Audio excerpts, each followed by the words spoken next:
In 2018, I read 72 books.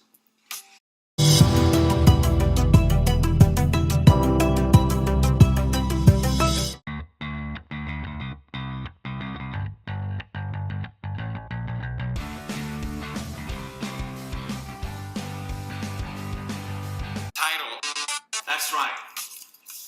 In 2018, I read 72 books.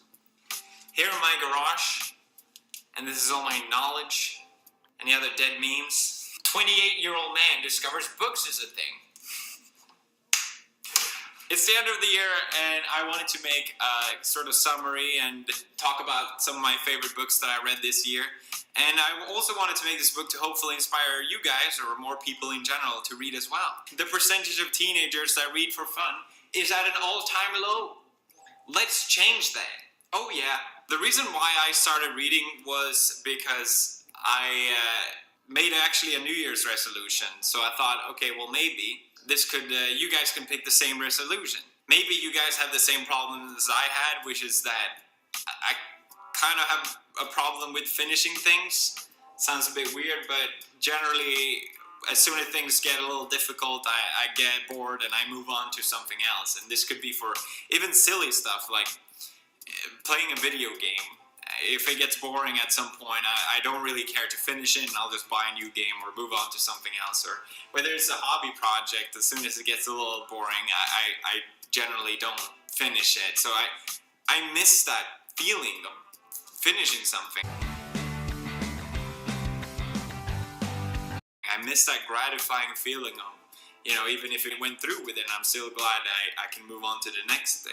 I've eaten 23 bad subs. I just need one more. It's like a long, bad movie, but you want to see the end of it? No, you walk out. All right, then it's like a boring book, but you gotta finish it. No, you wait for the movie. I want that free sub. Okay, I'll read a book, and even if I don't like it, I don't care. I'm just gonna finish it. So I started off with reading sci-fi, and to be fair, I didn't really enjoy it that much. I'm still glad I read it, and I knew I wanted to read something different next, and I really enjoyed that, and it just sort of moved on and on and on, and here I am later, and I'm so happy. I'm so glad I made this decision. One of the major discoveries for me this year was discovering my favorite author, which I talked a lot about on this channel, which is Yukio Mishima. Didn't know anything about this author when I read him, which I think really added to the effect for me, so I almost don't want to talk about him, because discovering him was equally as fun almost, or it really added to the experience for me. I tweeted out on Twitter asking if there was any recommendations for Japanese authors, because I enjoyed reading Murakami, and I didn't really expect much of it. I thought Yukio was a female name. I thought it was a female author, because when I read The Sailor Who Fell from Grace with the Sea, I just felt so completely immersed into the main character's mind, which is something I never really experienced before with literature. Even though this character, this young boy, is very special to say the least, I was there, I was into it, and I felt like I got a window into that time and period when this was written, and that really is why I was so drawn to his literature. Afterwards, studying the book, learning about Yukio Mishima's life, that motivated his work, which makes it even more interesting.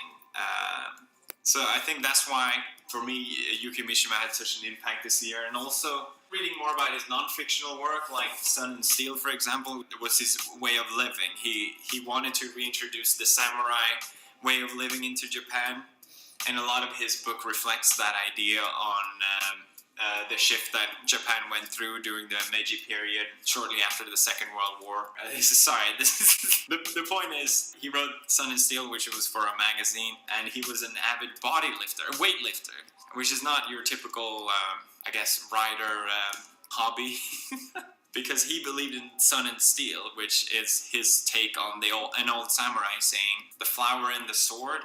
That's oversimplifying it, but basically it was this idea that samurais should spend just as much time writing poetry as they spend time practicing with their sword. And Mishima felt like Japan had forgotten about their steel or the sword of Japan.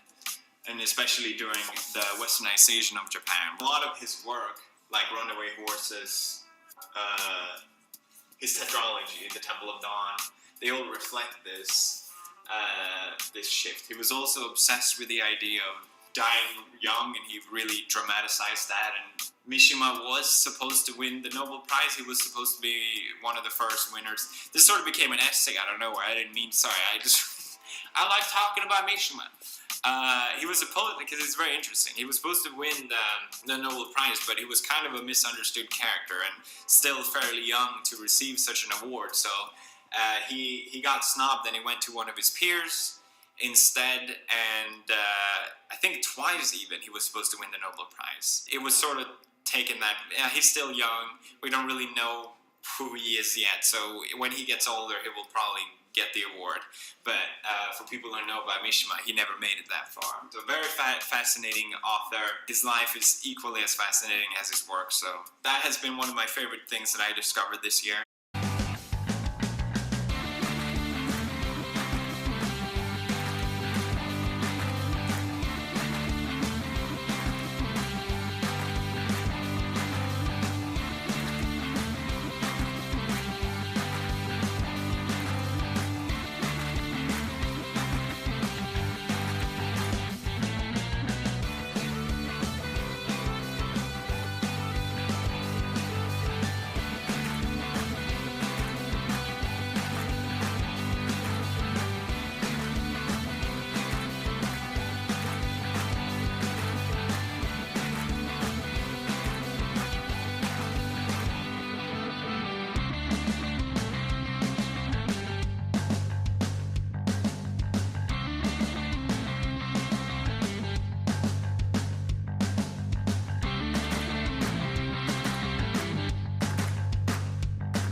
If you haven't subscribed yet, please click subscribe and don't forget to ring the notification bell. By clicking this bell, it lets you be informed as soon as I post new content, especially if I do giveaways. That way you can be one of the first ones in the comments for the giveaway.